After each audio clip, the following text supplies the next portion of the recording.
بسم اللہ الرحمن الرحیم۔ خواب میں ہچکی کا آنا۔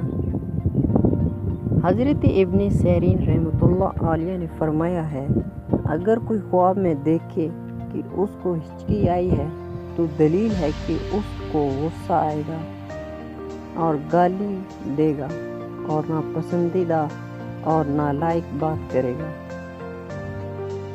حضرت ابراہیم کرمانی رحمۃ اللہ علیہ نے فرمایا ہے کہ اگر خواب میں دیکھے کہ اس کو روٹی کھاتے وقت ہچکی آئی ہے تو دلیل ہے کہ بیمار ہوگا، اور اگر دیکھے کہ لگاتار ہچکی آئی ہے تو دلیل ہے کہ بے وجہ کسی پر غصہ ہوگا، اور اگر دیکھے کہ اس کی ہچکی اس کی آواز کے ساتھ بلند ہوئی ہے تو دلیل ہے کہ جھوٹ بولے گا اور اس جھوٹ سے اس کو ملامت ہوگی، اور اگر دیکھے کہ ہچکی آہستہ اور نرم تھی تو دلیل ہے کہ کسی پر غصہ کرے گا لیکن جلدی ٹھنڈا ہو جائے گا، اور اگر دیکھے کہ ہچکی کی اور سب کچھ باہر نکالا ہے تو دلیل ہے کہ اس کی موت قریب ہے۔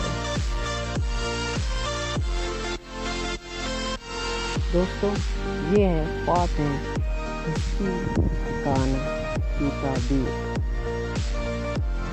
دوستو، اگر آپ کو میری ویڈیو پسند آئی ہو پلیز لائک اور شیئر کریں اور میرے چینل کو سبسکرائب کریں۔ شکریہ، فی امان اللہ۔